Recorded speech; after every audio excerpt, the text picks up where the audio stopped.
At the end of the day, it's not about what you have or even what you've accomplished. It's about what you've done with those accomplishments. It's about who you've lifted up, who you've made better. It's about what you've given back. Denzel Washington. Welcome to Inspire Vision. Our sole purpose is to elevate the lives of others and to inspire you to do the same. Chuck, welcome to the show. Thanks for having me. Happy to be here. Well, it's good to have you. And folks, just so you know, we had a chat, what was it, about a month ago? And About a month ago, yeah. And I had some issues on my end with the sound system, and it's like we couldn't do it. And so we have rescheduled, and I'm really excited about this because our conversation before was so enlightening, and I really appreciate this book that you've written and the concepts that you've come up with. So what I'd love for you to do is share with the audience who you are and what motivated you to write the book, The Art of Conscious Communication. The Art of Conscious Conversations. Or conversation, Yeah. I'm sorry. Yeah. Well, who am I? That's a big question. I know. We all ask ourselves that, don't we? Yeah. Who am I? Anyway. Well, I'd say writing the book was my fourth career. I was originally a musician. I was an architect in Boston for 20 years, and I changed careers when I started studying language and leadership. And so that's sort of how that all evolved. And interesting, just to underscore that, is I never was rejecting the previous profession. I was more fell in love with a new one, and I couldn't help myself. So I ended up doing leadership coaching and advising for the last 25, 30 years at large corporations with the executives and their teams. And then the book came about because some of my clients said, I love all the work we're doing, but I don't know how to connect the dots. And is there a book I can read? And I realized there's a lot of different books, but the work we were doing was a compilation of all those. So I decided maybe I can put all the pieces together. And that's what inspired me to write the book. All right. And you've actually put four pieces together. What are they? Briefly. So the thing that connects all those different pieces, one client says, how do I connect the dots? Right. That stuck with me. And then I realized when I was studying the ontology of language that there's four basic types of conversations that we're in all the time, but we're not aware of those. And those four conversations, storytelling, collaboration, creativity, and commitment conversations, are the structure that hold all the different tools and practices that help us be better in our communications. Okay. And, as we look at what the problem is, and I want to go into that, first of all, what is the issue? What is the problem that you have experienced through your many years of working with companies and individuals that you found need this type of help? What are the issues that come up with people in general? So in general, I think we are in conversations all the time. It's the one human tool that we have across the globe, conversations. And yet we adopt our conversational patterns unconsciously through our culture, our family. So we learn to talk, we mimic our families, we mimic our cultures, and then we learn through experience. So we're in conversation often on autopilot without understanding them as deeply as we can. And so when we're on autopilot, we are playing out our pattern, but not always to our benefit or to the creativity of to the generation of a good conversation. So in some ways, it's like being we are in conversations, but we don't really know how they work. And so my book is trying to say, let's take it apart a little bit.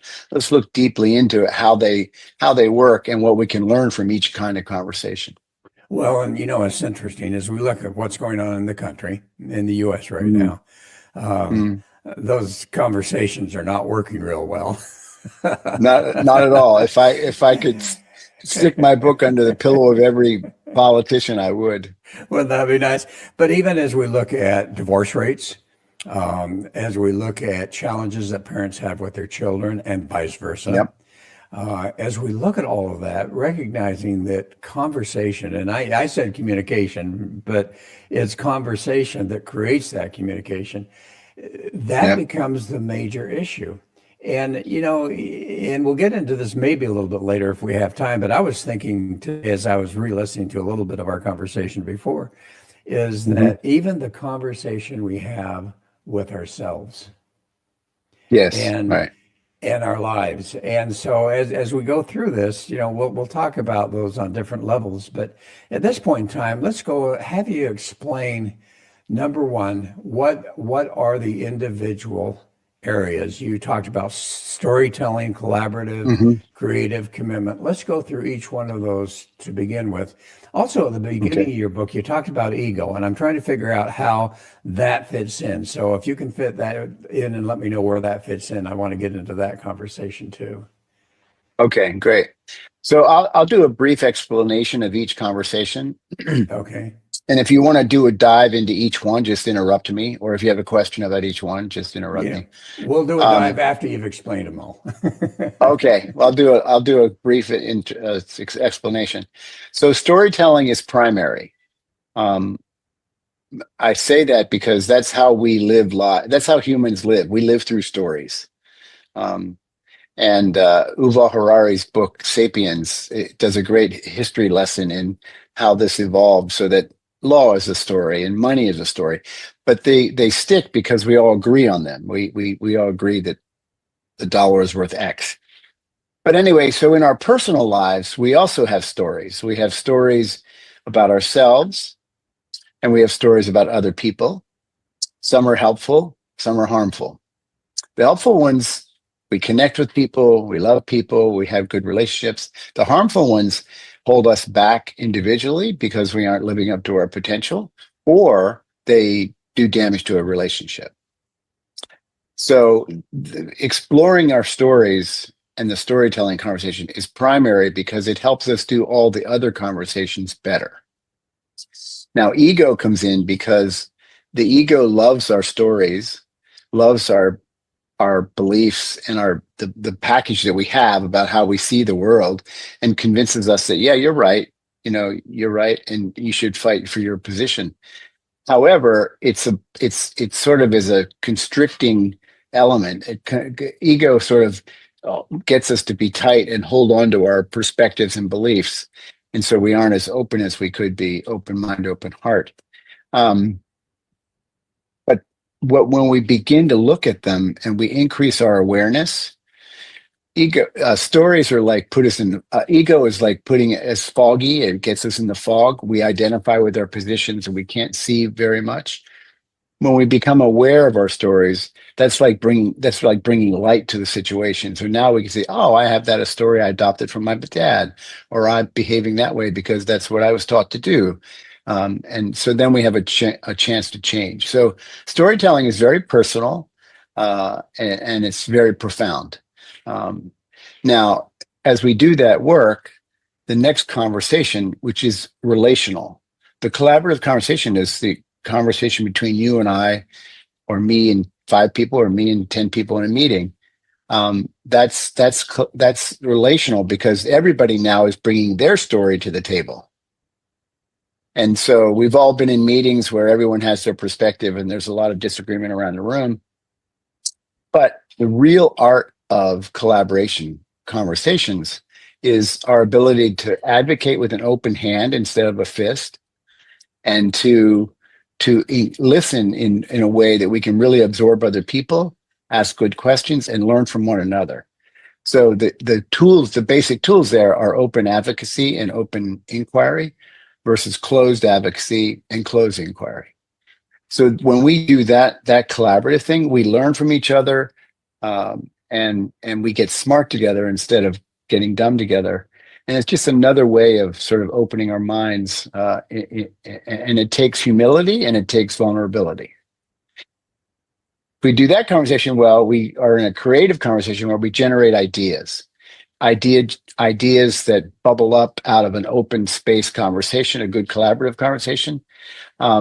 We've all had that experience in a meeting or with someone where we're talking, and all of a sudden, because we're sharing ideas, an idea bubbles up and says, "Oh, I never thought of it that way. We could do X." And that came out of the collaborative conversation because we were both open and ideas are available to us. So the creative conversation is about relational, but it's also personal in that do we exercise our right brain? Do we exercise our creative self? Do we allow ourselves to dream about possibilities or to wonder what ifs? So that's an interesting conversation because it's relational and personal. And then if we do all those conversations well, ideally we go to a commitment conversation, which is really the action conversation. It's how we coordinate getting things done with other people. So it's very relevant to our everyday life, from the kitchen sink to the boardroom. Yet that is a complex conversation that we don't understand, and we tend to do it in a sloppy manner. So we make promises we shouldn't make. We make promises we can't keep. We make promises that break, and then that is a precursor to losing trust in people. So that action conversation, we love it, but we don't do it well. Well, and I love how you got step by step, and I think it's fascinating that, if you haven't been able to accomplish step number one, which is the storytelling, you're not able to move into step number two. And do you have any specific examples that you could share with the audience? I know I have a couple, but let's see if you do. Yeah. Where people were experiencing that challenge of storytelling and what the effect was on that relationship. I have a personal story that I'm willing to share. It's in the book, actually. And that is, I grew up with a step grandfather who was a bit of a redneck, which means super conservative and racist. But I had three sisters. I was the younger son. Later I had a brother. But so in my growing up, when I showed emotions or cried like my sisters, or I didn't want to shoot the deer, or I didn't want to do something that was in his eyes manly, he constantly told me I wasn't a big enough man. So as a young boy with an authority figure telling me that, I unconsciously adopted that story. That story became a really internal dialogue I had with myself that was very harmful, because no matter what I was doing, and I had some great successes, but no matter what I was doing, that was always nagging in the back of my mind. Oh, it's not good enough. You're not big enough. You're not man enough. You're not strong enough. And it wasn't until I busted that story by investigating facts and saying, wait a minute, that's his idea of what a man is, but I no longer need to adopt his idea. Well, and that was life changing. Yeah. How did that affect your communication and your conversations with other people? That very issue that I'm not good enough. Yeah. Well, it lifts sort of an internal filter that always has you feeling a little less confident, or a lot less confident, or it lifts some barrier that allows you to be totally who you are and be comfortable in your own skin. And then you can be open in dialogue and open in conversation and more vulnerable because you're confident in your skin. So it's sort of like a lifting a veil of suppression. Well, if that makes sense. It does. And, as you were talking about ego, one of the things that came to my mind is, because I think we've all experienced, to one degree or another, I'm not good enough. We've all kind of developed that subconscious concept for whatever reason. And oftentimes, and this is just the thought that I had, how often is it that ego then is saying, I'm going to prove that I am right. I'm going to prove that I am good enough. And therefore that ego gets in our way because we're not willing to be able to move that ego to the side and listen. That's right. Yes, right. Exactly. So when we grow up learning to advocate and have strong positions and have answers and be smart and all of that jazz. So we have these ideas about the world and beliefs and perspectives, but we tend to get identified with them. And that's what our ego does. It keeps us identified with that. And until we can sort of step out, like I said, awareness is like the separation. Now I can be out here and I can be a witness to my thinking. And then from there, I can say I can change that. But if we're identified with it, we're going to defend it to death. And our Yeah. ego is there to help us do that. So the awareness sort of brings the light and brings the opportunity to go, wait a minute, I don't have to do that. I can do this. Well, and one of the stories I want to share, and I shared with you before, but Mhm.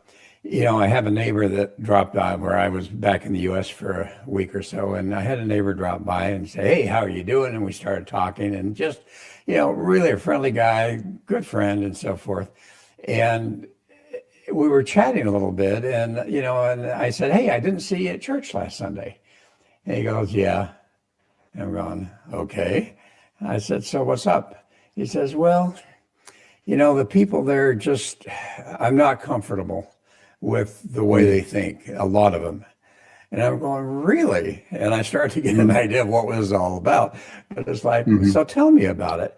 And so he started to share with me that his particular political thinking and beliefs were such that was very opposite of the majority of the people that we both Mhm. knew at church. Mhm. And as I was asking him, and I was trying to, at least get into the collaborative part, but as I was asking Mhm. him Good. about that, it's like, well, this is what's happening, and this is what's happening, and I'm going, whoa, whoa, wait a minute, what about this, and what about that? Oh, that's just fake news. And then he just went on and on and on, Oh, wow. leaning a little bit more towards the left, and I thought to myself, how sad is it that we can allow this ego, we can allow this situation to occur to where it literally affects our life in a negative way? It starts to Mhm. eliminate friendships potentially Mhm. that could be so Mhm. valuable. And in some ways, it literally changes how we live our lives. Absolutely. Yeah, absolutely. Yeah, that identity, that clenching, to our perspective or clenching to our identity, then we can't be open. We can't listen. We can't absorb. And that's part of the work. And that's why it takes courage to look like, do I really, you know, there's only three things in stories. There's facts, which is debatable these days, according to some people. There, Right. there's there's our emotions, and then there's our opinions. And so our emotions are a sign that we should be investigating our thinking, because it was Proust that said our emotions are a physical upheaval of our thinking. Yes. Right. So we have an emotion, and then there's, when we look at it, take the courage to look at it, we go underneath and go, why am I angry? Why am I disappointed? Why am I frustrated? Well, there's a story there. They shouldn't treat me that way. He shouldn't do that. Women shouldn't behave that way. Men shouldn't treat women that way. We have these stories, and I'm not saying they're good or bad, and I'm not saying get rid of them, but investigate them. Because as soon as we have a look at them, then we're free and we can change them, or we can adopt, right? Well, So those are signs to yeah. look at our thinking. And then facts are facts, no matter what we've experienced the last 10 years or so. But opinions is where things get messy, because our opinions are our beliefs and everything we've accumulated over time, um, and that we get cling to, that we get attached to. Well, and as you talked about that, and you talked about awareness, you used the word awareness and courage. And what comes to my mind is, and this has been a question in my mind for a long time, how do we help Mm. people, or how do we as individuals help ourselves to really become aware? How do we get to the point where we can say to ourselves, you know what? I'm allowing a story to affect my relationship with others. I'm allowing a story Yes. to affect my conversation with others. How do we become aware And how do we develop the courage to go, okay, I'm aware. Now I know I need to do something about it. Yeah, yeah. So there's a couple steps. One step is the courage is to acknowledge that our story is not the truth, that our opinion is not the truth, Okay. because the truth is a big subject, a whole podcast we could have on. But we can start saying, wait a minute, my opinion isn't the truth, so what do I have? So I have my emotional feelings, I have my thinking. What are the facts? Let's ground ourselves in facts that you and I couldn't disagree on. you know and then we have the willingness to say, okay, my opinion is made up of certain things. And in my book, I have these 4 quintessential questions that weave through each conversation. That's a great shortcut for investigating our own stories and for helping other people share theirs. And that the way I like to think of it is that we come into a conversation, we're attached to our position like a fist.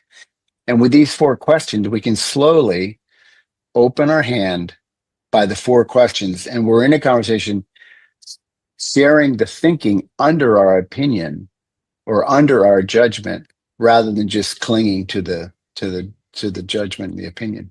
So by that opening our hand, we are being humble. We're saying my story is a story, but it's not the story. And so then we can invite other people to do the same. So I'm happy to share those 4 questions. Yeah, I was going to ask you, what are those 4 questions we need to ask ourselves? And that's really at the basis of storytelling, isn't it? At that level. That's right. At that level, if we look at our emotions and say, okay, there's a story under our emotions, and then we check the facts, the next thing to do is let's take apart our opinions and our judgments that have us sort of stuck, or have us feeling rigid. So the 4 questions to open our hand is, first is, every judgment we have is there's a desire underneath. Something's happening that we didn't want to have happen, or we want something to happen that we have no control over in the future. Desires can be a good thing because they can create goals and they can inspire us to do things, but they're also traps when we have a desire that doesn't align with reality. And so it's always there in the background, but we forget often to surface it and share it. It's a powerful piece. I'll go through them quickly because they each could have more depth. The second is concerns. So every opinion we have a concern that's based in time. What's going to happen next week? I don't want tomorrow to feel like today. And concerns are, we all have concerns, but often in difficult conversations attached to our position, we forget to share our concern. I'm concerned that X might happen if we don't do Y. And that's a very different conversation because no one can sort of argue with your concern. They might have a different concern, but they can't argue with it. The third question is questions of authority. Every relationship we're in, with kids, with partners, with our colleagues, with our bosses, with our community, we give different people's voices different levels of authority. So these are power issues. It's very obvious in hierarchies because there's a man-made hierarchy that says you have more power than you, more stripes than I do, so I got to listen to what you say. That's very obvious. It creates its own set of problems inside corporations and inside leadership, right? But every conversation we have has power issues involved. Even with friends, some friends we give if they think we aren't doing something well, one person we might say, well, I'm interested to know, why do you think that? Another friend might say that, and we just brush them off because we don't give their opinion much authority. So there's always playing out in every conversation. It's good to check in with ourselves and say, are there power issues at play? And the last one is lovely because it's everywhere. Every judgment we have, every opinion we have is based on our standards. And standards is an umbrella word for our values, our morals, what's right, wrong, good, bad, ugly, pretty, all those things. It's a package deal that says every judgment you have Ask yourself, what standard am I holding that's allowing me to say he's being an idiot, or I'm not good enough, or she shouldn't behave that way? What is the standard underneath? We did not adopt most of our standards. I'm sorry, we did not consciously adopt our standards. We adopted them through our families and our cultures, and so then we live them, but often they get us in trouble because we aren't willing to investigate them. So Well, those four things are a really good way to get. What I'm doing is I'm saying, okay, what are my desires? What are my concerns? Are there power issues? What are my standards? I'm opening my hand and I'm sharing my thinking, which is why I say it can feel vulnerable. well, and as you get to standards, the thing that comes to my mind is AI. And what happens now is that, if we're on Facebook, if we're on anything, or if we're listening to news, we will Yes. tend to have reinforced to our mind the very thing that we tend to listen to. And so we keep getting reinforced that, yeah, I'm right, I'm right, I'm right. This is the standard, this is Yes. the correct standard, when in fact, it may or may not be. As you said, truth at this point in time is really a tough thing to define. Yeah. Yeah. Yeah. So we should remember that, it's very easy because of our ears and how we've learned to listen, that we do not make a distinction between facts and opinions, or in the case you brought up, facts and standards. Our standards are just what's right or wrong. It doesn't mean that we necessarily have the truth of the matter, right? Yeah. So investigate the facts and then go, what is my standard? Often do, not often, but I used to do some courses with women around communication and conversations with men, and we would get to standards. If I was teaching about standards, I would ask the room, so how many of you, if you leave home and the beds aren't made, you feel like you're not a good enough wife, not a good enough husband, not a good enough wife, not a good enough mother? And most hands would go up. Yeah. And I'm saying, now, no judgment. However, my only question is, where, from whom, how did you adopt that standard? And then when they look, they go, oh yeah, well, that's what my mother taught me. That's what my grandmother insisted on. That's whatever. So it's fine. You can hold that standard. But if you hold it as a standard and not the truth, you might have to rush off to work one day and not have the beds made, or not, the kids don't make their beds, but you don't have to carry the burden of believing that you're a bad mom because you did that.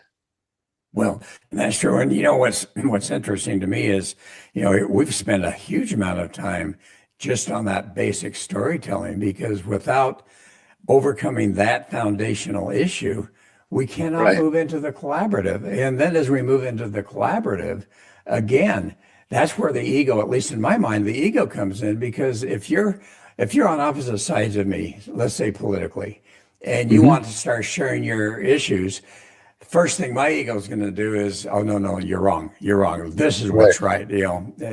That's right. Whereas if we're both in that mentality of, you know what, I really want to have a conversation because I really want to maintain a friendship here. And it's like, so I'm going to listen and I'm going to be open, and I may ask some questions, but they're not antagonistic questions, just helping me Right. to understand. And is that where the collaboration comes in? Yeah, the two basic tools of a good collaborative conversation is open advocacy and open inquiry. And by to understand that, the opposite is we're trained to be closed advocates or non-productive at. We're trained to sort of defend our position and defend it.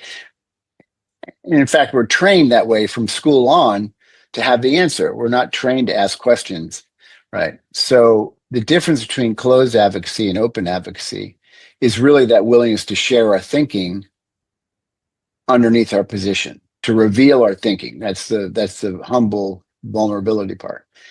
On the other side of the equation, the inquiry is, rather than asking questions to prove them wrong, to prove my point right, We ask questions to truly understand the other person's position.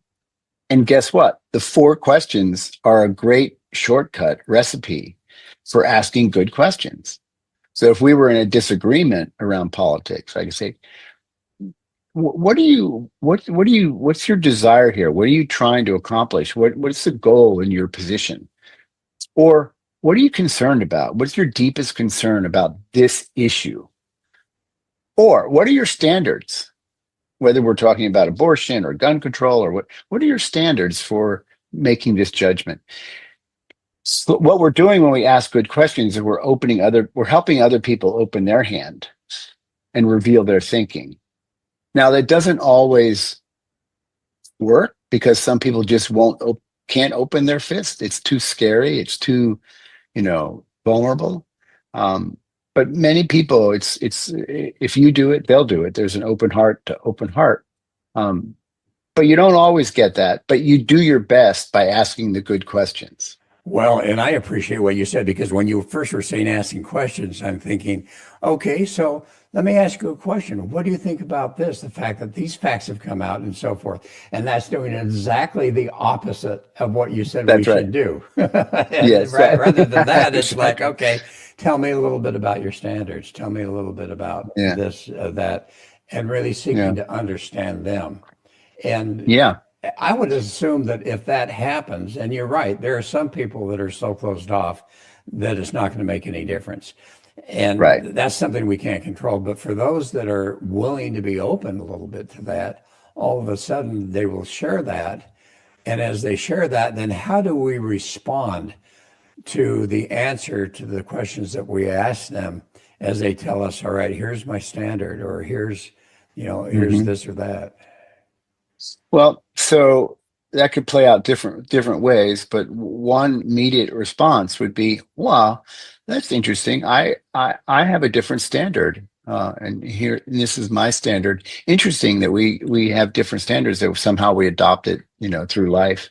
And so let's talk about that a little bit, because there we can connect. We can, we're not talking about a universal, it's right or wrong. We're talking about, oh, wow, we're thinking about this differently. That's a very different conversation than pointing fingers and saying, I'm right, you're wrong, and we're in a fist fight, right? So one is just to acknowledge their point of view, their standard, their concerns, their desires. And we can acknowledge, we can disagree, we can take each one apart a little bit if they're willing. So we can find, even if we find one common idea that we share, that's a thread to keep our friendship alive. That's a thread to keep our connection alive. Well, and I think sometimes we may stop at collaborative, huh? In other words, look, you know what? You and I are friends, and let's just agree to disagree. And that's it. And let's avoid that conversation because we got so many other things that are so good. All right. Yes, but right. If you can then move into the next step, the creativity, how does that happen? And what happens there?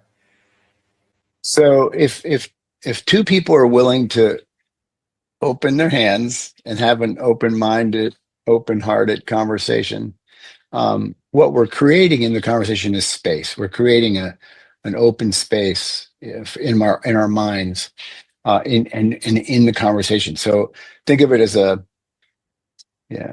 dialogue that's rather two fists fighting. It's this place of exploration. Like, oh wow, we're really learning from each other, and from that space we go, what's possible? And that's the heart of the creative conversation. What's possible? Can we wonder what else might be? And that's a really lovely conversation because it forces us to get out of our single-minded, linear, rational left brain into our right brain, which is a bigger thinker, connects the dots, has ideas. But that's a different process because it takes courage on our part to go, I have a position, but there's 4 more answers that we haven't thought of. Let's just do it. Let's brainstorm. Now, we all know the word brainstorm, but without understanding conversations, we get into brainstorms. And as soon as somebody says an idea, the next person says, that will never work. We tried it a year ago. And that shuts down the creative conversation, Well, and you know right? what comes to my mind, and it's just very recent. The immigration policy. I mean, Ah, you've got those on one side that says absolutely we've got to close those borders, and we've got other people saying, yeah, but you know what? There's some good people that need to come in, that so on and so mhm. forth. And Yeah, what I've observed just recently, and I don't know where it's going, but I've observed people on both sides coming together and saying, you know what? We need to look at the immigration policy and make changes so that we can do the good that we need to do, but at the same yeah, time prevent the bad that we need to prevent. And I absolutely. saw that happening, and to me, that's such a great example of how that creativity is coming into place. Whether they're able to do it or not, we'll see. Yeah, yeah, no, that's a whole nother subject. But yeah, no, that's a perfect example. It's such an opportunity to wonder. I wonder what else we could create. I wonder what else is possible. And that's, you have to give up your hold on the truth, and you have to give up on your attachment to your identity to be in that wonder space, to be Yeah, in that space of, wow, we could redo this whole damn thing so it really, really works for everybody. exactly, exactly. And so Right. as we move from that creative aspect now to the commitment, what's the difference between creative conversation and commitment conversation? So, from exploring our stories to being in a good collaborative conversation and then being in a creative conversation is sort of an opening in our Mhm. mind. We're thinking bigger, we're more open, we're more humble, and we're getting smart together. The commitment conversation is actually a collapse back into a position, because it says, okay, we've done all this exploration, but now we have to get to work. Who's going to do what by when? So it is how we get things done with other people, and it generates. What's interesting about the commitment conversation that we don't pay much to: every promise you make will change your tomorrow. Every promise you make will affect your relationships with your kids, with your spouse, with your colleagues, with your boss. So this conversation is about someone asks us to do something. We can say yes, we can say no, we can make a counter offer. And that there's a dance there that we don't consciously understand that will help us make better promises rather than what I call sloppy promises, because we do them day in and day out and without much awareness of A, how important they are because they generate our future, and B, uh, how much we can just say yes without even thinking about the consequences of what we're saying yes to. Okay, and so as we talk about awareness of this whole thing, I know in your book Mm. you talk a little bit about meditation, and I think you even have some stuff on your website. Um, Tell me a little bit about meditation and what your thoughts are on meditation, and how important is that or something similar to that to helping people to start to be able to follow these four areas Mm. of conversation. So the reason I put it in the book is it's a sister to awareness, or it's a tool for awareness, um, because the with all the different techniques and all the different methodologies around meditation and all the sometimes like deep Tibetan Buddhist stuff is lovely, but it's incredibly complex. But with all those complexities, when we nail it down, it's like us sitting quietly, observing our own thinking, observing what's going on inside this chamber up here, and that exercise of observation is like being the witness to our thinking, and there, from being a witness rather than being attached to, is similar to what I was talking about earlier. It's a methodology, it's a tool to understand ourselves in a way that Without it, we're in autopilot. Well, and That it's makes interesting. sense? Yeah. Oh, yeah. And, as I meditate, and I try to do it every day, Mm, as I meditate, and the one thing I've learned as I've gone to different courses and so forth is that as we truly meditate, things come up. Things come up. And if we look at those things that come up, and particularly if it's emotions of some sort, and then we yes. start to ask the questions you just were sharing with us that, okay, what's the standard here? Yeah. Why that emotion? And all of a sudden, through that meditation, if we're able to, as you say, step outside of ourselves and be an Hmm. observer, all of a sudden we start to discover. And that was going to be kind of my final question here with you is let's take this communication and conversation that we have with other people and let's talk about the conversation in just a short amount of time that we have with Mm. ourselves and with our own life. It applies, doesn't it? It definitely applies. So, meditation gives us that observation perspective. We become a witness of our own thinking, and as a witness, we can make transform things instead of being in autopilot. And another process that we can do is we all have what in the language philosophy of language world there's our public conversation, and then there's our private conversation. And our private conversation is the monkeys in our mind, Yes. or the committee, that's always telling us, what's going on. And I have an exercise in the book that was actually created by Chris Argyris many, many years ago, I think at the Harvard Business School. He was way ahead of his time. I don't think it was well received then, but now it's pretty cool.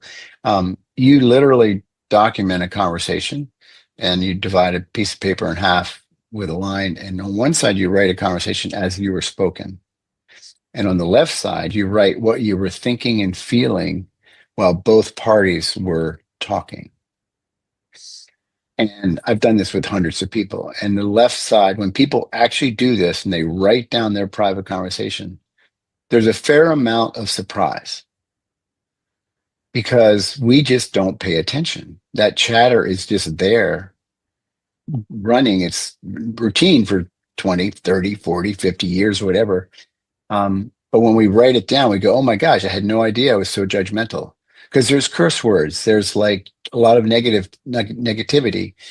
So when we look at it, we don't, I'm not criticizing the act, but I'm saying the only option we have, if we bury those things, those thoughts, it's not good for our health. If we speak them out loud, it's not good for a relationship. So we can process our private conversations and find goodness in them because we have concerns that are legitimate. We have standards that we can share and learn from other people's standards. So it's the processing of our private conversations that frees us from the grip they have, that keeps us from being present Oh, I love because the chatter is it. there. I love that. I love that. Well, guess what? We have gone through time again. It's just amazing to me how fast time goes by. So, as we close, how do people find your book? Okay, so there's Amazon and other online places. Better yet, order at your favorite bookstore. Good for the bookstore, good for me.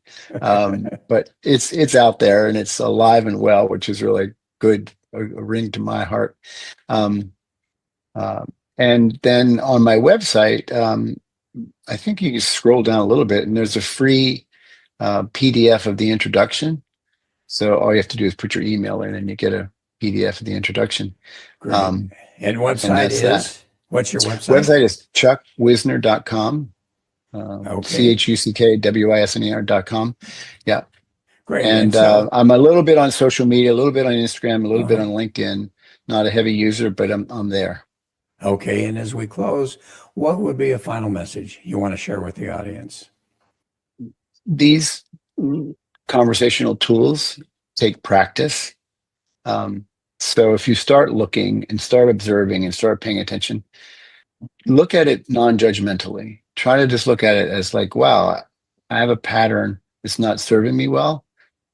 Maybe I didn't adopt that consciously, but I can look at it now non-judgmentally and just be kind to yourself, so you have the courage to look deeper, which will change every conversation in every relationship you have. So Wonderful. Wonderful. yeah. Chuck, thanks so much. This has been great. Oh, Another thank you. good conversation here. Thank you. Thank you. I'm glad this one. I hope this one works out. Yeah, it does. It did, believe me. So anyway, thanks so much. And folks, I hope you got something good out of this because I sure did. And hopefully you'll get to the book, read the book. I've already read a part of it. It's fantastic. And read the book and hopefully allow it to change your life for the positive. So anyway, this is Dr. Doug. Thanking you for joining us. Hoping you'll join us again soon. Saying namaste.